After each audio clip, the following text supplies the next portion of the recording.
امریکی صدارتی الیکشن میں 2 دن رہ گئے، انتخابی مہم عروج پر۔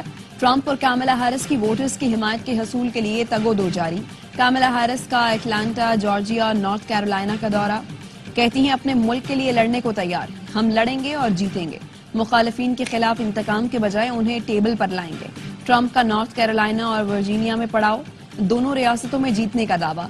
ریلی سے خطاب میں کہا بائیڈن اور کاملا کی معاشی پالیسیاں نہ کر مجرموں کا امریکہ میں داخلہ بند کر دیں گے۔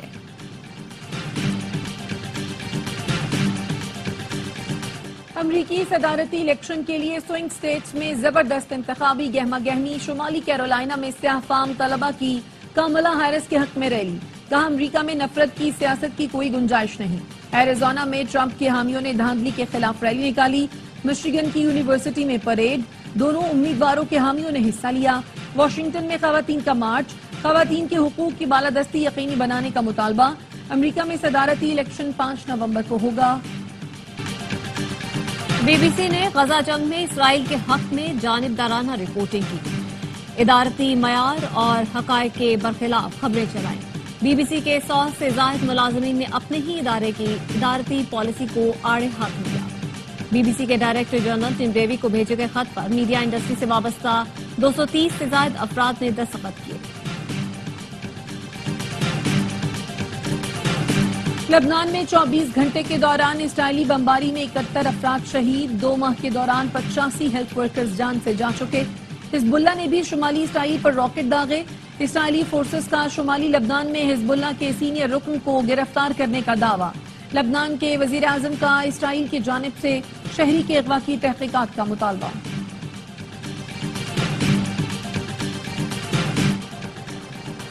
غزہ میں اسرائیلی جارحیت جاری، 24 گھنٹے کے دوران 25 فلسطینی شہید، 2 روز میں 50 بچے شہید ہو چکے۔ یونیسیف کی اسرائیلی حملوں میں بچوں کی اموات کی مذمت، شمالی غزہ میں گرنیڈ پھٹنے سے اسرائیلی فوجی ہلاک، اسرائیلی مظالم کے خلاف لندن میں بڑا مظاہرہ، وزیر اعظم کی رہائش گاہ اور امریکی سفارت خانے کے باہر ریلی، تل ابیب بھی غزہ جنگ بند کرنے کے نعروں سے گونج اٹھا۔ ترکی کے شہر چورم میں رہائشی عمارت میں گیس دھماکہ، 1 شہری جان بحق، 16 زخمی۔ زوردار دھماکے سے 5 منزلہ اپارٹمنٹ کو شدید نقصان پہنچا، ملبہ گرنے سے متعدد گاڑیاں بھی تباہ ہو گئیں، اطراف کی عمارتوں کو بھی نقصان پہنچا۔ وزیر اعلیٰ سندھ مراد علی شاہ کا میئر کراچی کے ہمراہ ملیر ایکسپریس وے کا دورہ، تعمیراتی کام تیز کرنے پر زور دیا۔ مراد علی شاہ نے کہا منصوبہ جلد مکمل ہونا چاہیے تاکہ لوگوں کو آسانی ہو، جلد ملیر ایکسپریس وے کے قائد آباد سیگمنٹ کا افتتاح کروں گا۔ وزیر اعلیٰ سندھ کا قائد آباد ملیر ایکسپریس وے پر تجاوزات پر برہمی کا اظہار، ہٹانے کی ہدایت کر دی۔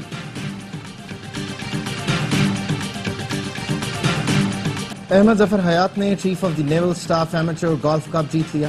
ارتضیٰ حسین نیٹ کیٹیگری کے فاتح قرار پائے۔ عالم افضل، ہمنا امجد اور عبداللہ خان نے سینئر، لیڈیز اور جونیئر کیٹیگریز میں ٹائٹل جیتے۔ ایونٹ میں 300 گولفرز نے حصہ لیا۔ نیول چیف ایڈمرل نوید اشرف نے اپنے خطاب میں کہا پاکستان نیوی گولف کے کھلاڑیوں کو مزید سہولتیں دے گی، نئے ٹیلنٹ کو سامنے لائیں گے اور گولف کو پروموٹ کریں گے۔ بلبل صحرا، ریشما کو مداحوں سے جدا ہوئے 11 برس بیت گئے۔ پاکستان کی منفرد پہچان ریشما کی آواز ریڈیو ٹی وی کے ساتھ فلموں کی زینت بنی۔ راجستھان کے ریگزاروں میں صدائیں بلند کرنے والی ریشما کی لمبی جدائی کی گونج آج بھی برقرار ہے۔ آرٹس کونسل کراچی میں عالمی ثقافتی میلے کا شاندار اختتام، معروف دانشور اور مزاح نگار لیجنڈری انور مقصود نے میلے کی رونق بڑھائی۔ عاصم اظہر کی جاندار پرفارمنس نے میلہ لوٹ لیا۔ لوک گلوکار اختر چنال نے بھی اپنا رنگ جمایا۔ شاعر تہذیب حافی نے عشق، ہجر اور تنہائی کے موضوعات چھیڑے تو نوجوانوں نے خوب داب دی۔ 38 روزہ ثقافتی میلے میں ملکی اور بین الاقوامی فنکاروں نے یادگار پرفارمنس دی۔ YMCA گراؤنڈ میں ہزاروں افراد نے قیمتی لمحات کو موبائل میں قید کیا۔